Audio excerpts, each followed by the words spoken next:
Welcome to this last lecture on project ideas.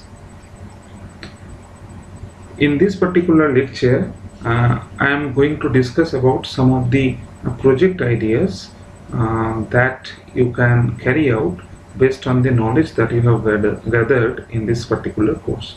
But before going into the different project ideas, let us see one of the very important electronic component that we have not yet described, but we have mentioned in many lectures, that is relays. Now relay is a very important device which is commonly used when we want to control some high voltage electrical appliances from certain signals that we are getting, maybe from the sensors or similar kind. Because whatever we have seen, that all the electronics components are basically working at a very low voltage. So they are getting very low voltages from the sensors, they are giving very low voltages at the output pins, right?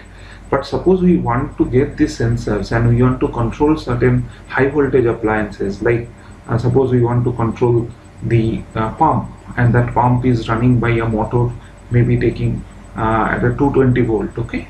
Or we want to control, suppose, our room light, that is also taking a very high AC voltage, right? So these things we want to control based on the certain sensor values. These sensor values are very small in nature. So how to control the small voltages, taking the small voltage data into the large voltage devices. So here you can see that in the first diagram, in a relay there are total 5 pins. Here you can see 1, 2, 3, 4, 5. There are total 5 pins, and the first 2 pins are called the coil pins. Okay, here you can see that one coil is there around it. This is basically one electromagnet. If a small voltage is given between 1 and 2, then what will happen? This particular thing will become an electromagnet. On the other hand, you see in the high voltage side, you will find 3 pins, 3, 4 and 5. You see this pin 3 and pin 4 are basically internally connected here, but pin 5, that is not connected. Okay, so pin 3 is called normally closed, or NC, and this is the common, okay, it's common pin, and 5 is called NO, or normally open pin. Okay, so what happens if some small voltage is given here at the between 1 and 2, then this will become electromagnet, and when this will become electromagnet, then because of the magnetic flux it will attract this lever, and when it will attract this lever, then what will happen? Then this, with respect to this pivot, it will get a force here. That means this will give a force to this particular common pin, then this will be in contact with this one. So in this way, this 4 and 5 will be connected when 1 and 2 will get certain small voltage. So this is what is the principle by which this relay works. Now you see what happens if a small voltage is given between point 1 and 2, and you see in the high voltage side, or maybe a pump, motor, or a ceiling fan, or electric bulb, whatever that may be, that load is connected in this way. That is live line, or the phase line is connected to the common and normally open side. So when there is no voltage, then you see there will be no current that is going to pass through this load, right? Because between 4 and 4, between 4 and 5, they are normally open. So since they are not in contact in general, then that is why there will be no current pass. But when certain voltage you give between 1 and 2, then this will be the new position and this will be in contact. So your phase line will pass and will go to the load. So this load will be activated in that way. Okay, so in this way a relay works. So with the help of relay, we can control high voltage electrical appliances. Here you can see physically the relay look like this one. Here this is the high voltage side. You can see NO, C common, and NC.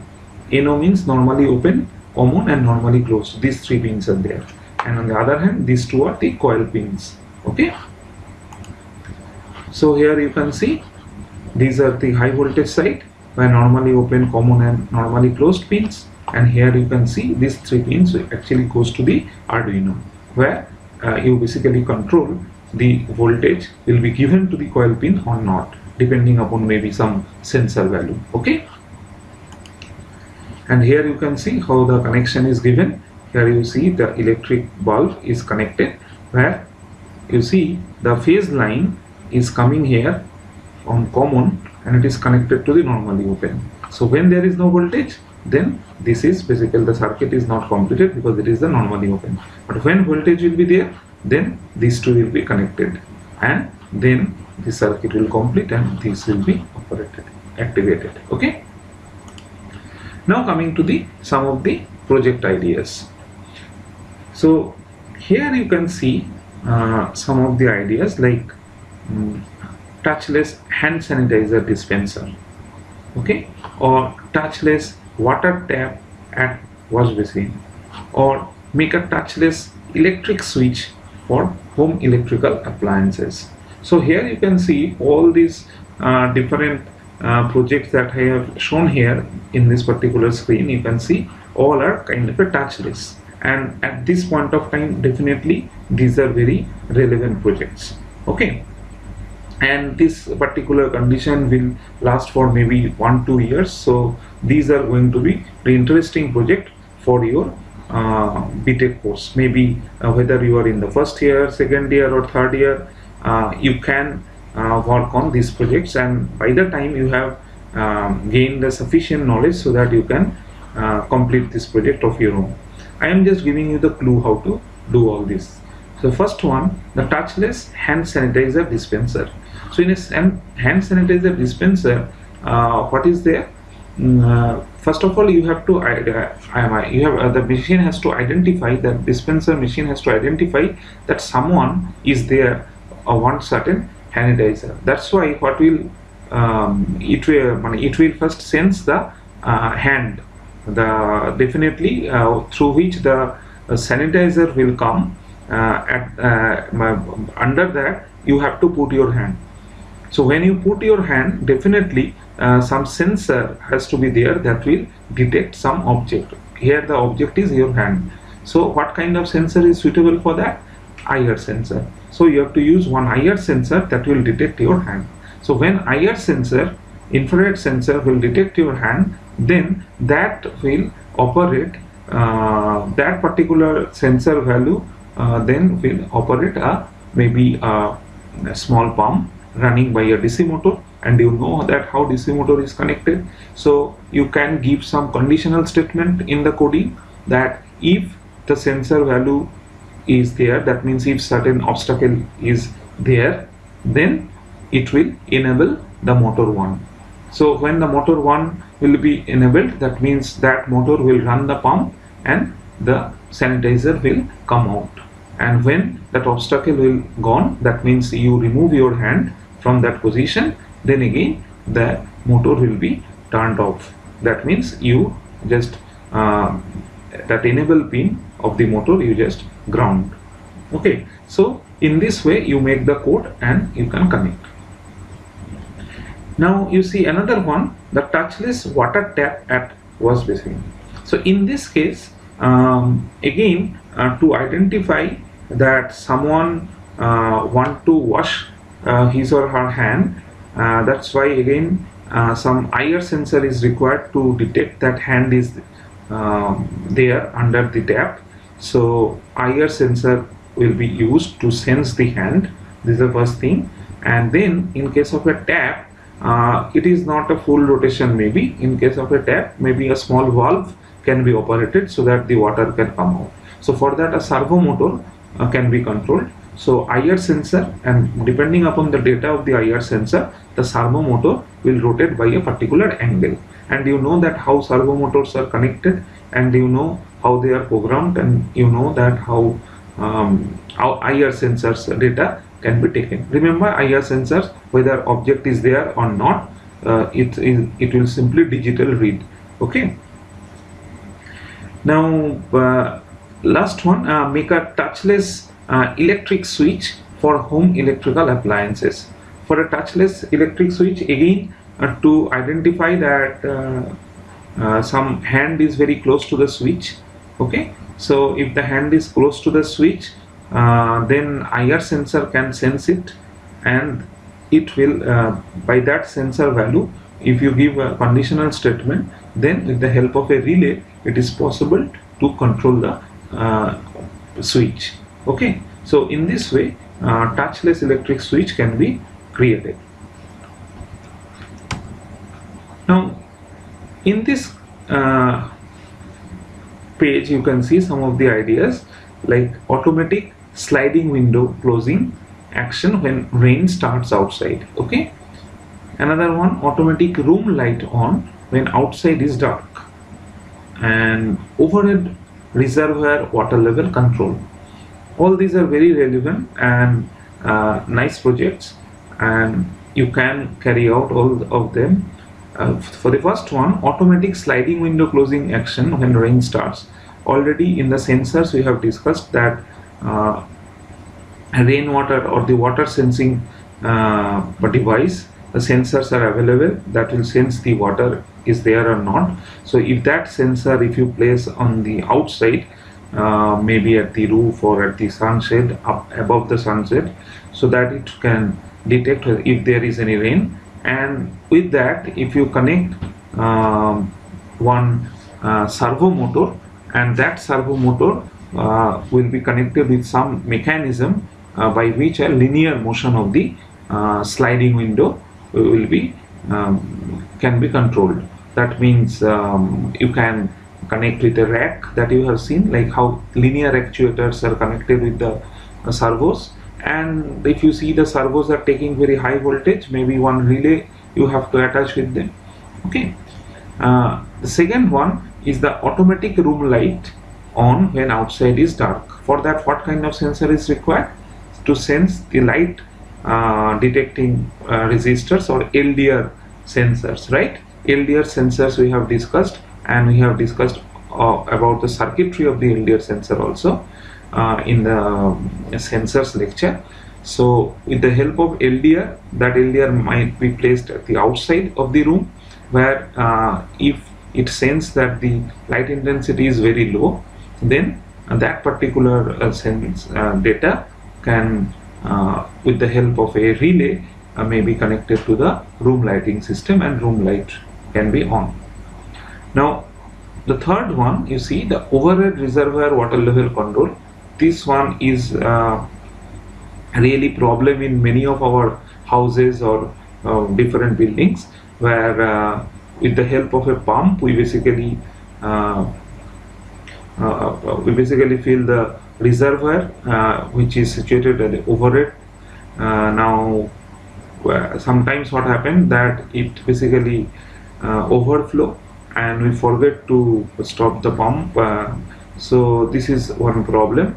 Or sometimes it is very tedious job to again switch on the pump when it will finish, when the water will below a particular level. Okay, so to solve this problem, what we can do, we can use one sensor, like maybe ultrasonic sensor, because you know ultrasonic sensors can give you an idea about the distance of an object. So ultrasonic sensor can identify the water level. If you situated one ultrasonic sensor at the above the water reservoir, and it will sense the distance of the water level from that point. Now with the help of that data, if it is at a very high level, then with the previously observed value, you can give a signal to the pump motor, so that the pump can stop, or if it goes below a particular value, then that signal you give with the help of a relay to the pump motor, and it so the pump can be controlled. Okay, so this is a very interesting project, and if you can really do it, it will be a nice one. So the sensor is the ultrasonic sensor, the relay will be required, and the pump motor that will be controlled. Okay. Now here you can see some of the applications like LPG leakage alarm or indicator. See, LPG leakage alarm or indicator, you know that LPG gas sensors are available in the market. So that will sense whether there is any leakage, and with the help of that you can control a buzzer. Okay, buzzer is another output device, is also available, so that you can control, you can fix its tune, or you can give certain indicator with the help of LED that LPG leakage has been started. You can put it close to the kitchen maybe. Okay. Next, obstacle avoiding robot car or robot vacuum cleaner or robot floor cleaner, all are basically the similar kind of a thing. When we are looking for certain application, maybe the floor cleaner or a vacuum cleaner, so if it is automatic, then it has to avoid the obstacles. So obstacles have to avoid. So for that, what kind of sensors is required? Definitely we can use ultrasonic sensors, because ultrasonic sensors will give the distance of the obstacle.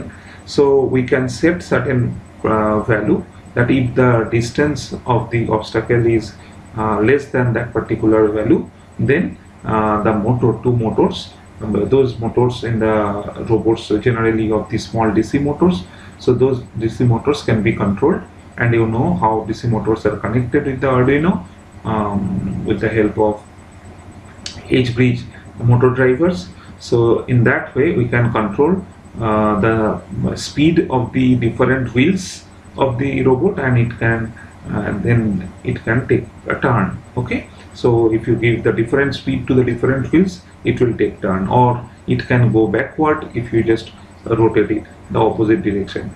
By the time, you know, in the DC motor chapter we have discussed how to control DC motors, how to rotate the motor in the opposite direction or at a different speeds, that we have already discussed. So the sensor is ultrasonic sensor, and the actuator is the DC motor that we can control. Now for the third one, it is a robotic arm to pick and drop of object. This can be done, and for the robotic arm, you know, that can be controlled with the help of different servos at different joints. So those can be externally controlled by certain potentiometers. Okay, so in this way we can do this robotic arm, we can make a robotic arm. Now smart watering in garden, whenever there is a requirement of the moisture, you need not to think of it, automatically pump will run and it will water the plants in the garden. So that can be controlled by a moisture sensor. Moisture sensor is required, and definitely it has to be connected with the motor and pump. And if the size of the motor is large, then on relay will do the server. Now certain project ideas in the field of mechanical engineering. You see the automatic coolant supply during machining. This is definitely very important applications. This is required because during machining process, you know, a lot of heat is generated and it is required to supply the coolant. So if you continuously supply the coolant, what happens? The lot of coolant actually lost in that process. So unnecessarily it is not required to continuously supply the coolant. Rather, if the temperature at that zone reaches a particular value, a particular threshold value, then only if you supply the coolant will be sufficient. So you can control it by a temperature sensor, and when the temperature sensor value will reach a particular temperature, then it will start a pump to supply the coolant. Okay, so in this way we can do this. Again, to connect with the pump, you need maybe the relay. So in this way we can do this job. Another one is the welding robot. A welding robot is again a robotic arm. Okay, and that robotic arm, it is possible to maintain a constant distance, constant welding gap, because if you do it in your hand, it is possible that it is very difficult to maintain the gap between the electrode and that particular object that you are welding. So with the help of robots, definitely the work will be better. It will be able to maintain a constant uh, uh, gap, and it will move at a constant speed also. Okay, so with the help of servos and motors, it is possible to maintain all these things. And lastly, the automatic solar tracker. Automatic solar tracker is a very important thing, because to get the maximum in the photovoltaic cells, we have to move the cells towards the sunlight. Okay, so that's why, since the sun is, with respect to earth, is continuously moving, and that's why it is required that your photovoltaic cells has to move accordingly. So the solar tracker should have the servos connected, so that its on angular position will change, but it will sense the direction of the solar light. So with the help of LDR sensor, the light detecting um, resistors, LDR. So LDR can act as a sensor, and you can use the servos to control the angular position of the photovoltaic cells. Okay, so these are the some of the ideas that I have discussed with you. But these problems you can solve with the help of the knowledge that you have gained in this particular course. So thank you very much for listening all these lectures, and I hope that you have gained certain knowledge, and best of luck for your final exam. Thank you.